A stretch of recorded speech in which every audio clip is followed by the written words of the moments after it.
mesdames et messieurs, bienvenue à votre rencontre avec le maire de Saint-Ignace de Loyola. Bienvenue à Saint-Ignace vous informe. Nous recevons, comme à l'habitude, M. Jean-Luc Barthes. Bienvenue, M. Barthes. Bonjour, Ricard. Ça va bien? Ça va très bien, vous? Oui. On va prendre l'habitude de se rencontrer aussi. Oui.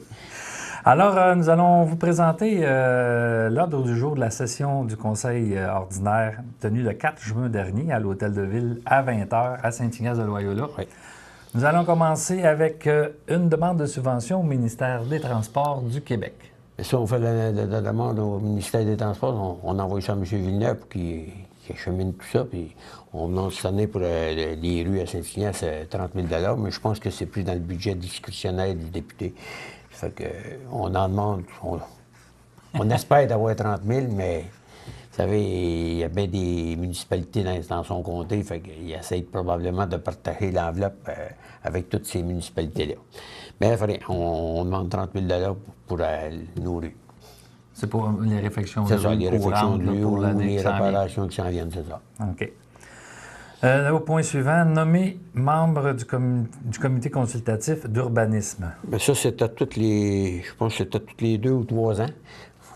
Quand ils arrivent à leur fin de terme, on leur demande s'ils veulent continuer. Fait que là, comme là, M. Plante, il a accepté de continuer, donc on leur a nommé sur le comité consultatif. Je pense que c'est ça, c'est un thème de 2 ou 3 ans, je crois. OK. Suivant l'adhésion au CREL, c'est le Conseil régional des élus, je suppose? Non, c'est le Conseil régional de l'environnement de la Naudière. Environnement, OK. Oui, ça, on est membre d'eux autres, fait qu'on a payé notre cotisation pour être continué dedans. OK. Fait que de même, c'est comme là, moi, c'est la semaine prochaine, je m'en vais justement à leur assemblée générale. Que je vais aller voir ce qui s'est passé et qu'est-ce qu'ils ont fait pour la région de la Naudière. OK. Un compte rendu. Oui, c'est ça. Adoption du règlement 452-2013. Mais ça, on en a parlé le dernier mois aussi. C'est un développement de M. Jean-François Morel. Juste quand vous arrivez à Saint-Ignace, juste en débarquant du pont, vous allez remarquer à votre droite, il va y avoir un développement probablement qui va commencer ça cet automne. C'est un développement qui va contenir... Il y a 19 terrains. C'est une possibilité de 19 maisons unifamiliales ou 15 maisons unifamiliales et aussi 4 logements. Okay. Il peut faire des 4 logements. Mais il ne peut pas aller plus haut que 4 logements. Ça, c'est un développement de M. J.F. Morel. Oui, Jean-François Morel. Une autre adoption de règlement 453-2013, M. René Ça, c'est M. René Sylvestre. C'est encore un développement. C'est la continuité de la rive boisée. Comme ceux à Saint-Ignace qui connaissent un petit peu la rive boisée. Où ce qu'elle terminait, on avait un rond-point pour que les autobus puissent tout revirer. Je me rappelle, on en avait parlé la dernière fois. C'est ça. Puis là, M. Sylvestre, c'est sur 5 terrains de long. Il a acheté les terres, fait qu'il va faire 5 terrains. Il va faire la rue. Il va emmener l'eau. Puis comme d'autres, dans l'entente qu'on a eue, il va nous donner une servitude pour pouvoir écouter tout ce coin-là, puis peut-être un peu plus loin, direct à Rivière. Fait que on a adopté le budget, fait que donc M. Sylvestre, il peut procéder à tout. C'était la dernière étape? C'était la dernière étape. Côté municipal. C'est ça. Point suivant, l'adoption du règlement 454-2013, le numérotage des chalets dans les îles. C'est ça. Avant, les chalets n'étaient pas numérotés, donc la manière qu'on fonctionnait, c'est que notre inspecteur municipal allait dans les îles, peut-être à tous les 2-3 ans, puis il allait prendre des photos. Puis quand il y en a qui demandaient des permis, mais là, il fallait qu'ils se fient aux photos, puis tel plat. Tandis que dorénavant, à partir de cette année, je crois que les numéros ont été commandés. Puis au moment qu'ils vont arriver, on va les distribuer aux résidents des îles non reliées à la terre. Puis après ça, on va leur faire parvenir la facture, parce que c'est eux autres qui vont les payer. Puis ils étaient d'accord avec ça. Donc, à cette heure, ça ne marcherait plus avec la couleur du chalet ou peu importe ce que c'était. Là, ça va marcher vraiment avec des numéros. Pour eux aussi, c'est un avantage. C'est un avantage certain, parce que ce soit qu'ils fassent venir, peu importe des visiteurs, quelque chose du genre. Hein. En plein ça. La 3e île à gauche, le 4e chalet qui a des pentures blanches. C'est ça. Des fois, les personnes, ils connaissent beaucoup les îles, mais tous les chalets, ils ne savent pas. Dans ce cas-là, le gars, il va pouvoir dire, ben, mettons, je sais pas, moi, on va prendre au 115 l'île de Grâce ou 115 l'île aux Eaux. OK. Mais Ah oui, ça plus va être, facile. le numéro, ça va être ça, mettons, 100, mettons, on va dire 20 l'île aux Eaux, ça va être écrit sur leur chose, avec Ah le oui. crest de la municipalité. Ça va être bien identifié. Oui. Adoption du projet de règlement 455-2013. Ça, c'est. On avait un règlement qui interdisait les tempos durant l'été. Ça veut dire que mettons, du 1er octobre à la fin d'avril, je crois. Il fallait que tu défasses à la fin d'avril, puis tu ne pouvais pas le monter avant le 1er octobre ou le 15. Là. Mais on n'avait pas mis dedans les serres. Fait qu'on a eu une demande pour faire une serre. Fait que c'est sûr que le monsieur qui a fait la demande, lui, la serre, il va pouvoir la faire. Mais dorénavant, c'est ça qu'on a fait un règlement sur les serres parce qu'on ne veut pas que tout le monde se mette à faire des serres, mais n'importe comment. On veut que ce soit des serres, puis pas défaire non plus le voisinage à côté. Là, on parle en milieu urbain. Oui, c'est ça. Oui, mais ça va être. C'est sûr que les cultivateurs, ils ont le droit de faire. Que ce soit des cultivateurs, ils ont le droit d'avoir un tempo, ils ont le droit d'avoir des serres. Mais on veut que ce soit des serres qui soient faites quand même bien faites. Là. Ouais. Même si on parle dans terre agricole, on a quand même du monde qui c'est pas des agriculteurs qui vivent, puis qui toutes des affaires. C'est quelque chose qui est bien, c'est ça. C'est quelque chose qui est bien fait. Le producteur maraîcher va c'est avoir le droit d'avoir une serre. ça. C'est fait dans les conventions qu'il faut. Je pense que c'est une bonne affaire aussi parce que le voisinage puis le paysage va rester quand même assez... On voit ça il y a une couple d'années, là, des gens qui se faisaient des petites serres aux côtés de la maison là, avec des morceaux de plastique. On est le vent prend là-dedans. Puis ça. Puis après ça ne l'arrange plus. Fait que c'est pour ça qu'on a fait ça. Dans le règlement, je pense que c'est écrit qu'il y a des produits qui ne peuvent pas se servir. OK. Je ne peux pas vous dire. Il y a des spécifications. Il y a des spécifications dans le règlement. Donc, les gens qui voudront se construire une serre, bien, informez-vous auprès de votre municipalité avant. Oui. Et puis, demandez votre permis. Parce que ça prend un permis aussi pour ça. Ben, OK. oui. Fait que vous tenez-vous là pour dit. Point suivant, adoption d'un projet de règlement 456-2013 pour un permis de construction. Ça, c'est la taxe sur les terrains, comment je vous dire ça, là, pour la taxe de bienvenue?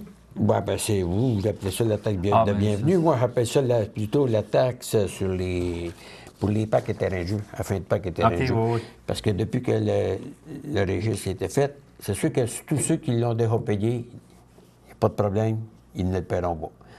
Mais ceux qui n'ont jamais payé la taxe de parcs et terrains de jeu, puis ils vont faire ils vont lotir, les autres, ils vont avoir à la payer. C'est pour ça, parce que c'est le seul moyen. Puis le gouvernement, quand il a fait toutes ces démarches-là, il a donné la possibilité aux municipalités de continuer à retirer ces montants-là, justement. Mais cet argent-là, il faut que le monde le sache.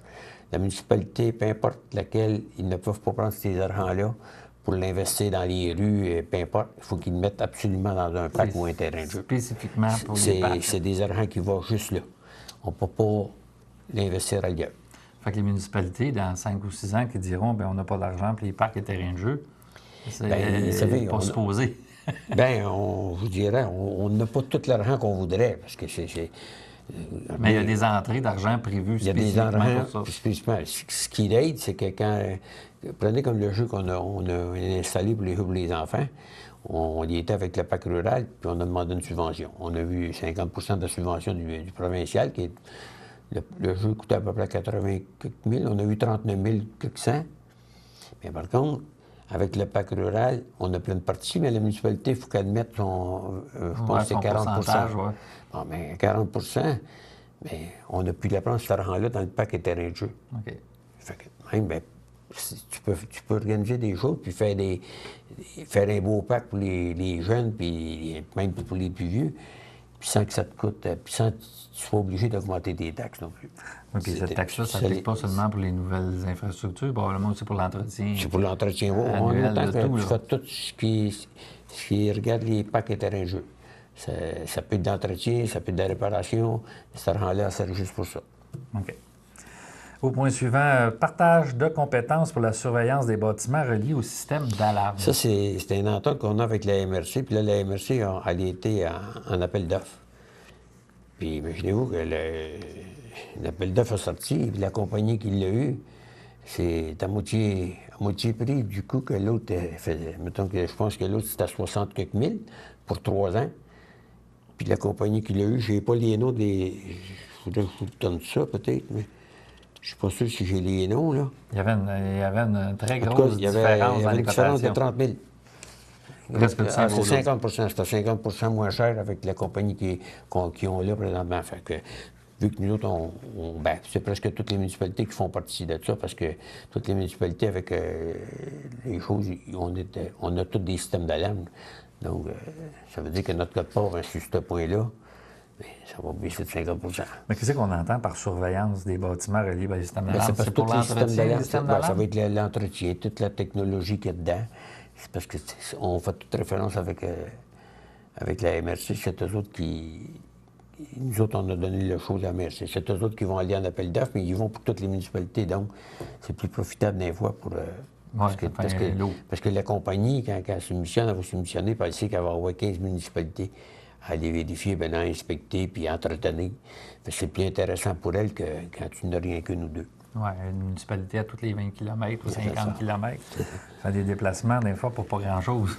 Non, vous avez bien raison. Dans le point suivant, une dérogation mineure, Dame Nicole Laporte et M. Jocelyn Beaulac. Oui, la dérogation, elle est acceptée. C'était pas sa dernière assemblée. C'est que M. Beaulac et Mme Laporte, ils voulaient se bâtir un garage, mais il était un petit peu trop avancé au début. Puis avec une discussion qu'il y a eu avec ses voisins, puis quand le CCU, il s'est présenté, puis ils ont été voir ça, puis ils ont parlé avec les voisins, l'entente était déjà faite. Mais là, c'était tout écrit, puis c'est comme nous, à cette heure, ce qu'on procède, quand les voisins sont d'accord, on fait signer, on fait le texte, on fait un texte comme quoi qui accepte que M. Beaulac bâtit un garage, après on les fait signer comme quoi qui accepte. Okay. En ayant signé, bien, la dérogation mineure, elle est acceptée, puis là, M. Beaulac va pouvoir continuer à procéder à faire bâtir son garage. Tant que tout le monde est content. Quand tout le monde est heureux dans le coin, puis ça ne dérange pas par vous aussi. Et il faut le dire, le CCU, c'était la première chose, je leur ai dit en partant, il faut analyser, c'est beau de dire ça ne dérange pas les voisins, mais il ne faut pas regarder seulement entre les voisins non plus. Il faut regarder ce que ça va entraîner comme ampleur dans la municipalité. Parce que des fois, il va se bâtir un garage, le monsieur en marge avant, parce qu'arrière, il ne pouvait pas. Mais il faut que tu regardes la répercussion que ça va te donner dans le restant de la municipalité. Parce que là, tu dis oui à un, mais si tu arrives un peu plus tard, puis c'est à peu près la même affaire qui arrive, puis tu dis non, parce que vraiment, c'est un peu délicat. C'est ouvrir la porte à des risques d'abus. Et voilà. Mais on ne parle pas d'abus, mais des risques d'abus. Des risques. Il y a des gens qui sont forts là-dessus. Ah. Alors, au point suivant, dérogation mineure, M. François Lauzon. Ça, M. Lauzon, sa dérogation mineure, elle a été refusée par le CCU. Et il l'a rapporté, puis je pense que le conseil aussi aurait été contre, parce qu'il voulait se faire, je dirais, une piscine naturelle. Une piscine naturelle? Oui, creusée, pareil comme si vous aviez fait un petit lac, mais c'était pour une piscine naturelle, mais c'était dans la marge avant. Puis là, il y aurait tout clôturé ça. Je pense que c'était délicat un peu, puis que c'était un nouveau développement dans rue La Forêt, puis le CCU, il trouvait que c'était beaucoup trop, là. C'était trop... C'est un précédent, ça? Ah, ça aurait été... Non, je dis pas que ça aurait pas été beau, là. Je l'ai figuré un peu dans ma tête, puis c'est sûr et certain, mais quelqu'un qui a un terrain, puis qui a un grand terrain, puis qui le fait en arrière de... Il a assez de place en arrière de sa maison pour faire ça.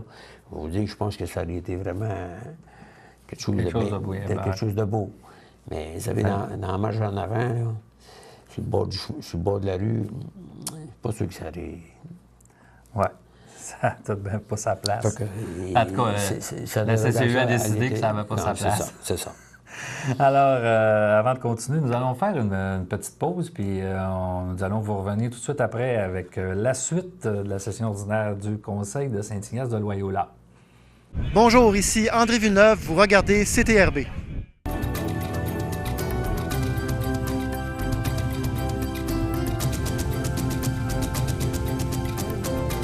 Alors, nous sommes de retour accompagnés de M. Jean-Luc Barthes, le maire de Saint-Ignace-de-Loyola, pour parler de la séance du Conseil du 4 juin dernier.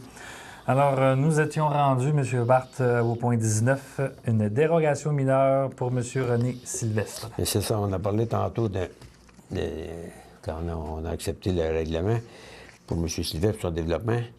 Au début, c'était exposé 4 terrains qu'il y avait. Puis nous autres, on exigeait 30 mètres pour les terrains.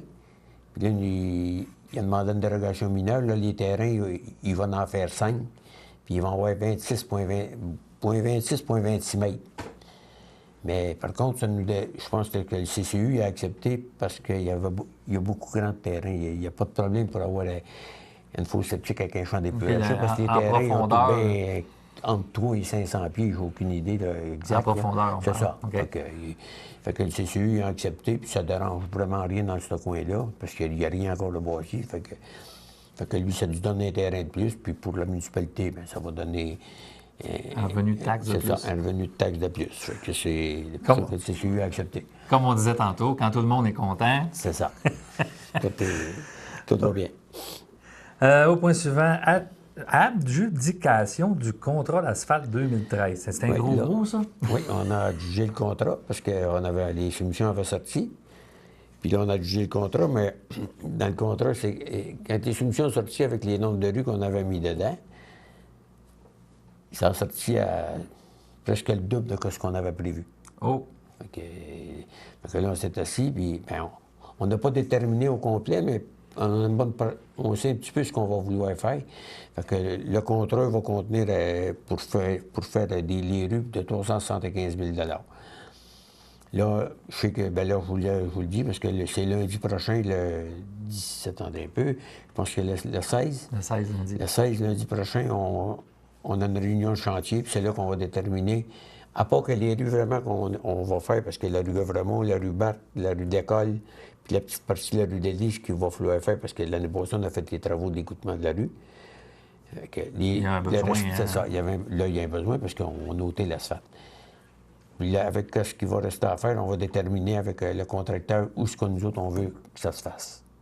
Vous allez prioriser des endroits. C'est ça, on va prioriser des places puisque ça fait longtemps qu'il n'y en a pas eu, là. Puis que vraiment, l'asphalte... C'est sûr qu'on ne pourra pas tout faire ce qu'on voudrait faire, mais on va essayer de faire ce qu'on va faire. Comment est-ce qu'on n'en fera pas bien long, mais on va le faire, mais on va le faire bien.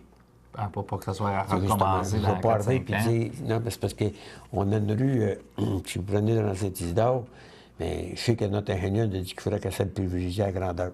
Parce qu'un, il est rendu comme plat, puis même presque en V. Plus d'égouttement d'eau. C'est ça. L'égouttement est difficile. Puis il y a un passage, il y a des poids lourds qui passent là, il y a des camions qui sont là. Fait que c'est un petit peu plus... Il faut que tu fasses ton fond de chemin un peu mieux.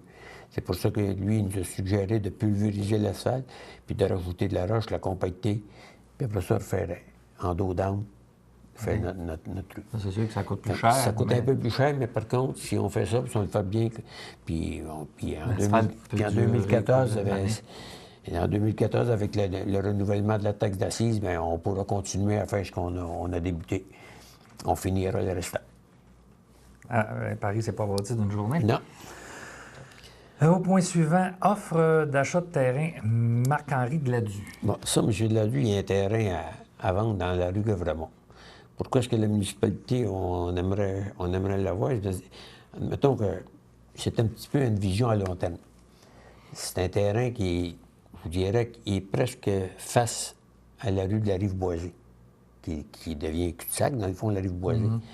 Je ne vous dis pas que ça va se faire demain matin, hein, mais j'aimerais ça que la municipalité, on puisse acheter le terrain pour au moins avoir une sortie sur la rue Gavremont.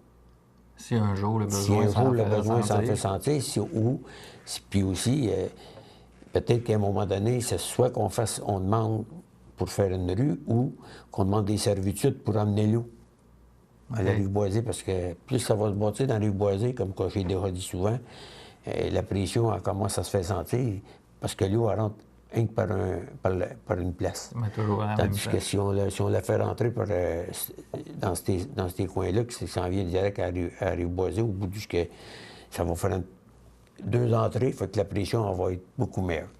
Ben, vaut mieux prévoir plus d'avance Mais que aussi, de se c'est parce que je retrouver... me dis, si ce terrain-là est là, puis si un jour plus tard, ça peut être dans 2, 3, 4, 5 ans, j'ai aucune idée. Si la municipalité, elle aimerait faire un autre truc, c'est qu'il irait rejoindre, bien, la continuité de la rive boisée jusqu'à Rive-Gavramont. À ce moment-là, tous ceux qui ont des terrains dans ce secteur-là, ils pourraient vendre leur terrain, puis ça ferait du développement aussi pour la municipalité. Parce que le développement, vous savez, on n'a jamais assez. Plus qu'on accueille de gens, mieux que c'est. Ouais, mais surtout que les gens aiment ça, venir. Il y a un retour à la campagne. Les gens ils aiment ça, retourner dans des endroits un peu plus tranquilles que la banlieue proche de Montréal. Oui. Au point suivant, une autorisation auprès du ministère du Développement durable et de l'Environnement et du ministère des Ressources naturelles. Ça, c'est parce que notre descente de yacht, pour les yachts, on a un gros problème, c'est quand l'eau vient bien basse. Il manque de chemin. Ben, c'est parce qu'il manque de choses. Puis là, ça creuse ou ça fait une bosse, puis là, les yachts, ça, sont rendus assez gros, qu'il faut qu'ils aillent plus loin, puis ça prend plus d'eau. Fait qu'on va demander au ministère de pouvoir creuser dans la rivière, puis vous savez que c'est pas facile avec l'environnement. On va demander de creuser. Ils vont étudier ça pendant Puis 4 après ou ça, 5 ans. mettre de la roche le matin, puis après ça, faire couler une grosse latte de ciment qu'on pourrait pousser au bout de l'eau pour qu'on y aille plus loin dans la rivière. Puis, pour avoir le CA, s'il nous l'accorde, parce que d'après moi, ça va prendre des plans d'ingénieurs de tout. Avec l'environnement, c'est à peu près tout le temps comme ça. Puis, rien qu'à demander le CA, et pour avoir le certificat d'autorisation, bien, les coûts, c'est 2700 $. OK. Rien que ça, c'est rien pour avoir l'autorisation, pour avoir notre permis, dans le fond, pour pouvoir faire les travaux après. Là, c'est sans savoir si vous allez l'avoir. Ça, c'est Si vous sans ne l'avez savoir pas, si ça vous le coûte... savoir. Est-ce que ça coûte Non, 2700 $ par ben, fin? je ne penserais pas, là, parce que c'est le permis qui coûterait ça. C'est le prix du permis. Mais c'est sûr qu'il va falloir leur fournir des plans, puis pour qu'ils regardent si tout est conforme à ce que les autres ils exigent. Mais là, c'est votre première démarche auprès d'eux autres. Là. Oui, ça va être notre première démarche pour vraiment là, mettre notre rampe de mise à l'eau, qu'elle soit mieux pour ceux qui profitent de ça. OK. On était pas mal au dernier point de notre ordre du jour, M. Barthes. Oui. Ça a passé vite. Oui. Cette semaine, on a vu passer dans les médias M. André Brûlé et son histoire de roulotte. Oui. Parlez-nous-en un petit peu, M. Brûlé. Brûlé. M. Brûlé, au début, ça a commencé.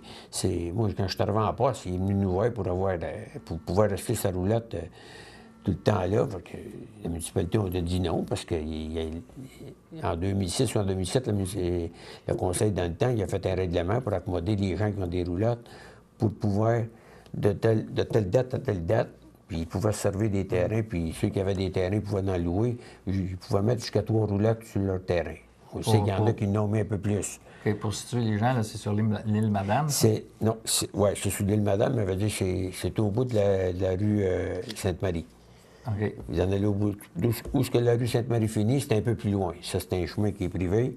Ils s'en vont là. Puis là, M. Brûlé, lui, il avait déterminé qu'il y avait un droit acquis, puis nous autres, la municipalité a... Parce qu'il allait depuis de nombreuses années. Puis aussi, oui, mais lui, il a dit qu'il allait là... au début, il allait là avec l'été, puis de temps en temps, puis en dernier, il disait qu'il allait là été puis l'hiver. Bien, moi, je m'excuse, mais j'ai un gros doute qu'il allait là l'hiver. Écoutez, moi, je suis sceptique à ça. Puis là, ça y est en cours. Nous autres, on n'a pas voulu faire des... En tout cas, il y a des choses qui s'est passées qu'on va discuter avec notre avocat qui nous a présenté. Puis aussi, bien, M. Brûlé, le juge, a reconnu comme quoi qu'il y avait un droit acquis. Bon. Bien d'accord, bien content pour lui. Mais par contre, moi, je suis sûr qu'on va en parler avec le conseil. Puis si le conseil est d'accord à faire une autre démarche, on va faire l'autre démarche qu'il y a à faire, si c'est possible. Mais vous avez déjà dit que vous n'alliez pas en appel de ce jugement-là. Non, on ne va pas en appel de ce jugement-là, mais je sais qu'il y a d'autres choses, parce qu'il faut quand même tout le temps le dire, ils sont en territoire agricole, ils peuvent pas... Je pense pas qu'ils peuvent tout faire ce qu'ils veulent. Vous savez, M. Brûlé, il avait déjà commencé, il avait fait un rallonge à sa roulette. OK, là... Puis il est mieux de l'avoir défait, parce qu'il a signé papier comme quoi qu'il était pour la défaire. Ah, parce que là, c'est plus une roulotte quand il y a un rallonge. Non, là, c'est pas... écoutez, en tout cas, on va voir si le conseil va décider. Non, on va suivre le développement dans les prochaines semaines de ce qui se passe.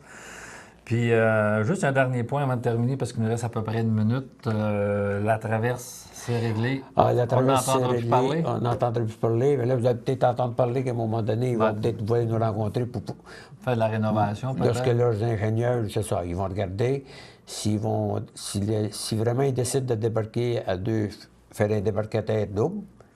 À ce moment-là, il va falloir qu'ils fassent de plus gros travaux. On parle de débarcadère double. Oui, payé au début.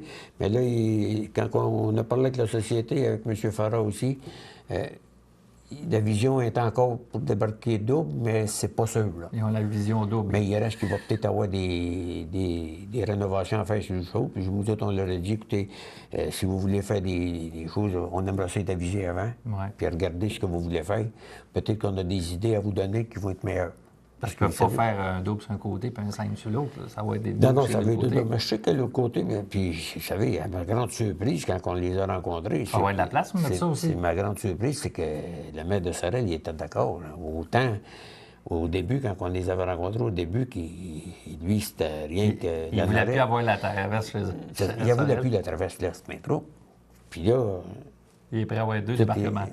Ah oui, puis ils vont faire le nécessaire pour que tout fonctionne bien. Puis je suis bien content que le maire de Sorel ait changé d'idée comme ça. Mais 2 débarcadères, ça veut dire qu'ils vont ajouter quoi, un 3e bateau pour Non, c'est parce que les 2 traversiers qui s'en viennent à l'heure actuelle à Tadoussac, quand ils veulent, ils débarquent à 2. OK. Fait qu'ils sont bâtis dehors pour ça. Parce que les fins de semaine, les vendredis... Ah, puis il va en avoir beaucoup des grosses fins de semaine demain, il vous dit. On va dire, comme on dit en québécois, ça refoule au port. Puis je vous dis, c'est l'échangeur sur le coup, le pont Champlain, puis le tunnel commence à faire des grosses... Mais qui commence les travaux, là. Ça commence, là. Et vous ne verrez pas ça que les fins de semaine. Vous allez voir ça dans la semaine aussi. Alors, j'incite les gens qui travaillent sur l'île de Montréal à rester sur l'île de Montréal.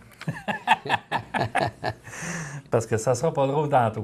Alors, je vous remercie beaucoup, M. Marthe. Ah, ça m'a fait plaisir. Ça fut très agréable. C'est moi qui vous remercie pour qu'on puisse continuer à informer les gens de Saint-Ignace de ce qui se passe au Conseil. Puis moi, je dis tout le temps, les gens de Saint-Ignace et de Berthier, ils sont chanceux d'avoir une émission comme ça pour les tenir informés de leur conseil municipal. Ah, écoutez, puis moi, ça me fait plaisir de venir puis de leur conseil, de les informer, puis...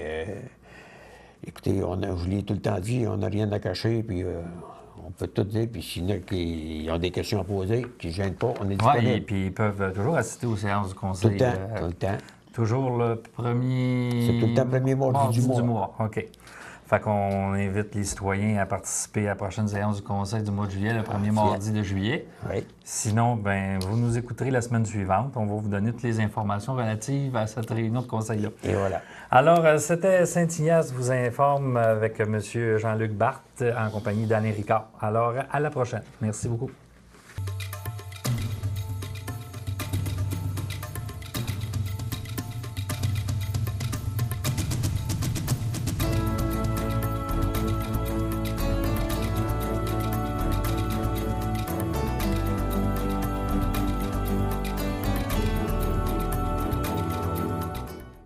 Bonjour, ici André Villeneuve, vous regardez CTRB.